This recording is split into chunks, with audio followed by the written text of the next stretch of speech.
ঘর করা বান্দা, ঘর ঘর করা বান্দা,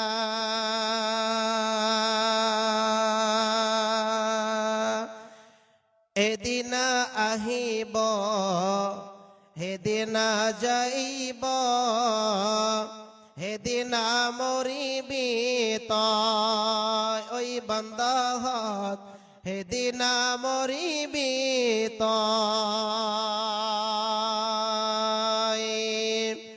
আত্মীয় স্বজন আহিব গোসল করাব, লই যাব তোমার কাখল,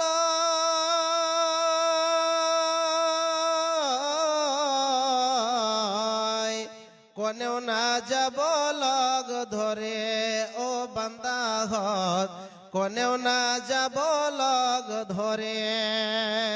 ঘর ঘর করা বান্দা, ঘর ঘর করা বান্দা, এদিন আহিব হেদিন যাইব, হেদিন মরিবি তয় বান্দা হত, হেদিন মরিবি তয়। লরা ছোৱালী মাক দেৱতা, লৰা ছোৱালী মাক দেৱতা, কোনেও না যাব লগ ধৰে, কোনেও না যাব লগ ধৰে। অকলে অকলে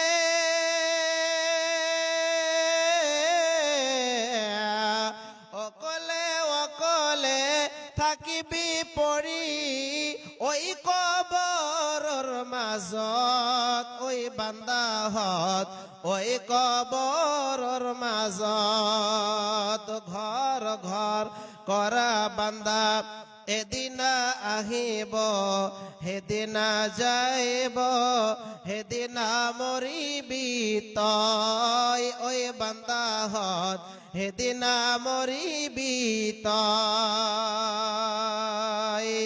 আজরাইল আহিব জানখন লৈ যাব, আজরাইল আহিব জানখন লৈ যাব, হেদিন বুজিবি তয় বান্দা হত, হেদিন বুজিবি তয়। ঘর ঘর করা বান্দা, এদিন আহিব হেদিন যাইব, হেদিন মরিবি তয় ওই বান্দা হত, হেদিন মরিবি তয়।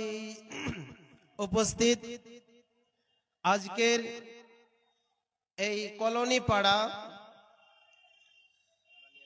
বালিয়াপাড়া কলোনি, ভুলকি কলোনি বালিয়াপাড়া জামে মসজিদের জামে মসজিদের উন্নতি কল্পে বিশাল এক ধর্মীয় জলসা। এই জলসার জলসা কমিটির সুনির্বাচিত গড়ে তোলা আজকের সুনামধন্য মহামান্য সভাপতি সাহেব, এই জলসার প্রধান বক্তা, এই জলসার প্রধান অতিথিবৃন্দু, স্টেজে বসে থাকা বিশিষ্ট উলামায়ে কেরাম, সম্মুখে বসে থাকা দিনদার ইমানদার প্রিয় মুসলিম ভাই সকল, জনতার অন্তরালে বসে থাকা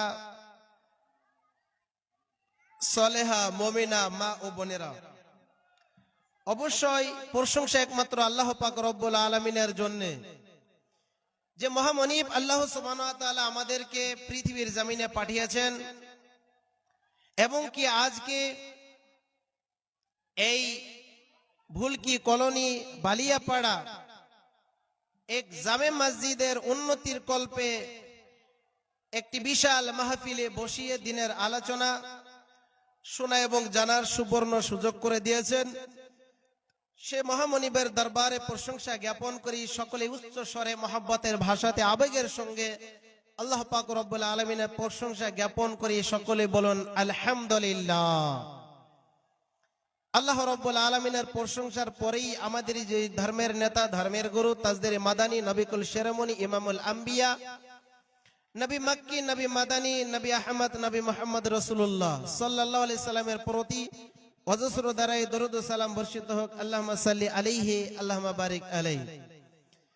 সম্মানিত দিনী ভাই, আপনাদের এখানে সময় হয়তো এখন 10টা বাজতে আপনার কিনা 10টা 15 মিনিট হয়ে গেছে বা 13 মিনিট হয়ে গেছে। তো মনে হচ্ছে যে এখনই মনে হয় আপনারা কেটে পড়বেন। সন্ধ্যা দিকে তেমন মানুষ হয়নি, তো এখন কিছু মানুষ হয়েছে আলহামদুলিল্লাহ। আমি বেলডাঙ্গা মুর্শিদাবাদ গিয়েছিলাম 11-10, ওখানে চাঁদপুর মুর্শিদাবাদ ওখানে প্রোগ্রাম করে আসলাম। মানুষ বাপরে বাপ, পুরুষ যেরকম তার থেকে দ্বিগুণ মহিলাদের সংখ্যা, 1,500 প্রায় মহিলা এখানে এসেছিল। আর আমি যখন 2টার সময় বক্তৃতা শেষ করলাম তখনও প্রায় 700 না 800 মহিলা ছিল। ওনারা বলেছিলেন, ওনাদের অনুরোধ যে মৌলানা সাহেব আরো আধা ঘন্টা বলে ভালো হয়। তো তারপরে পরস্পরের প্রোগ্রাম তো থাকছে, জানতে পারছেন, সেই 750 কিলোমিটার প্রিয় আপনাদের এখানে এসেছি। প্রত্যেক দিন প্রোগ্রাম থাকে ভাই, যাক আলহামদুলিল্লাহ। তো আমার ভূমিকাটা দীর্ঘ এবং লম্বা না করে সরাসরি কিছু আলোচনা দিব বলে মনে করেছি।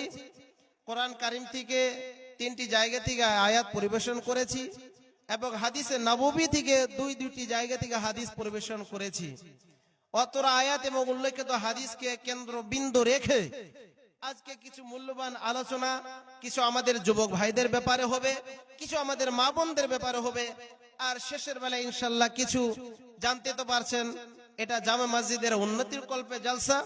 আমি একজন মুসাফির মানুষ, পৃথিবীর জমিনে 3 শ্রেণীর দোয়া রদ করা হয় না। রদ মানে বোঝেন, অপাস করে দেওয়া না, ফেরত দেওয়া হয় না, বুঝতে পারলেন? তো তার মধ্যে 1 নম্বর হলো অন্যতম একজন শ্রেণী, এক ব্যক্তি, সেটি হলো দাওয়াতুল মুসাফির। আমি একজন মুসাফির মানুষ, প্রাণ খুলে দোয়া করে যাব ইনশাআল্লাহ, আর রোজগারে বরকত হবে।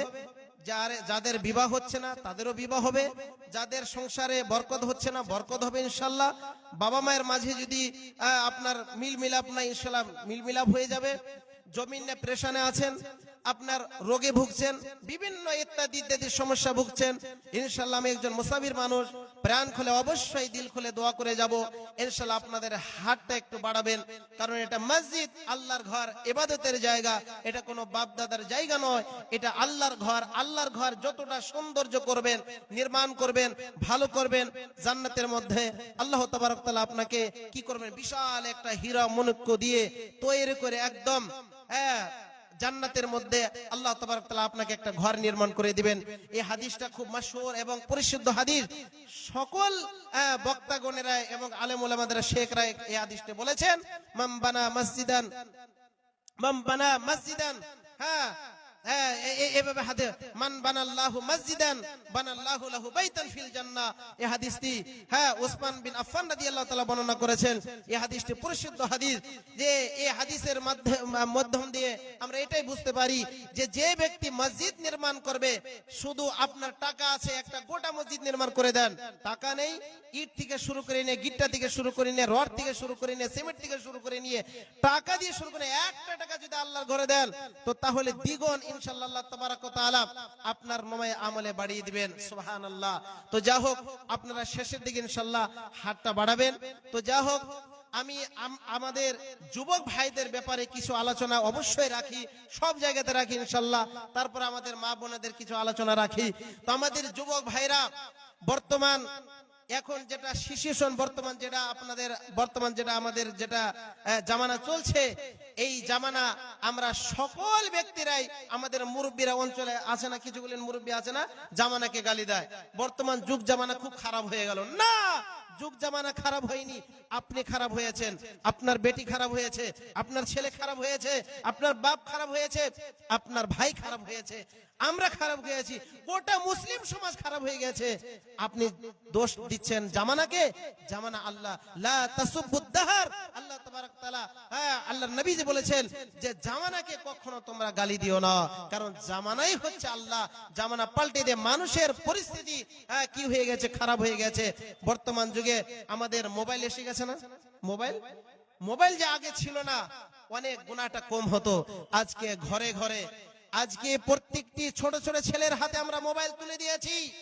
আমাদের ছোট শিশু এই কিনা আপনার 2 বছর, 2.5 বছর, 3 বছরের শিশুর হাতে আমরা মোবাইল তুলে দিয়েছি, এই রকমের অ্যান্ড্রয়েড মোবাইল তুলে দিয়েছি আমাদের গার্জিয়ান। এটা কাদের দোষ বলেন?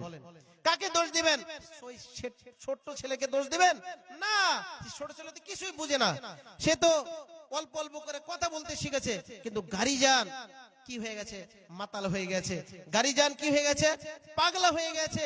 গার্জিয়ান কিছু বুঝতে পারে না যে এই ছোট ছেলের হাতে যে আমরা মোবাইল তুলে ধরেছি, তাহলে এই ছেলেটা যখন বড় হবে, 10 বছর হবে, 12 বছর হবে, তাদের অবস্থাটা কি হবে? বন্ধু আমার ভাইরা, যাদের যুবক ভাইরা যাদের মোবাইল হয়ে গেছে, এই মোবাইলে এতটাই খারাপ, এতটাই আমরা কিনা গোপন পাপে যারা লিপ্ত হচ্ছে আমাদের যুবক ভাইরা, শয়তান কিন্তু আমাদেরকে অসহযোগিতা করছে ভাই। শয়তান প্রত্যেকটি মুহূর্তে 24 ঘন্টার মধ্যে 24 ঘন্টায় আপনার পিছনে একদম লেলিয়ে দিচ্ছে, গুনাহ কর বেটা, জাহান্নামে যাবই, কিন্তু তোকে নিয়ে যাব জাহান্নামে। আজকের বস্তুর মধ্যে অন্যতম একটি বস্তু তার চাওয়া ছিল যে আমি মানুষকে বেশি সংখ্যে পথভ্রষ্ট করে ক্ষতিগ্রস্তর মধ্যে ফেলে তাদেরকে আমি কি করব? জাহান্নামের মধ্যে নিক্ষেপ করব। আল্লাহ পাক রব্বুল আলামিন এটাও বলে দিয়েছেন, এই শয়তান তুই আজ থেকে ইবলিস হয়ে গেলি, কিন্তু আমার এটাও ওয়াদা জেনে রাখ, আমার বান্দা এবং বান্দি পৃথিবীর জমিনে এতটাই পাপ করবে, কিন্তু শেষের বেলাতে মরার আগে তওবা করে 2 রাকাত নামাজ পড়ে আমার কাছে এতটাই কাঁদবে, আমি সমস্ত গুনাহকে maaf করে দিব। তুমি কি করবে? হয় না নয়? হ্যাঁ না বলেন? সমস্ত গুনাহকে আল্লাহ maaf করে দিবেন, কিন্তু maaf যে করবেন তিনি হচ্ছেন রহমান, তিনি হচ্ছেন গফফার, তিনি হচ্ছেন সত্তার, তিনি আমাদের জীবনের মালিক, তিনি আমাদের মওতের মালিক, তিনি আমাদের হায়াতের মালিক, তিনি সর্বাধিক পৃথিবীর জমিন, আখিরাত এবং পরকাল, ইহজগৎ এবং পরজগতের মালিক। সেই রব্বুল আলামিনকে আমরা কতটা স্মরণ করি? দিনের ভিতরে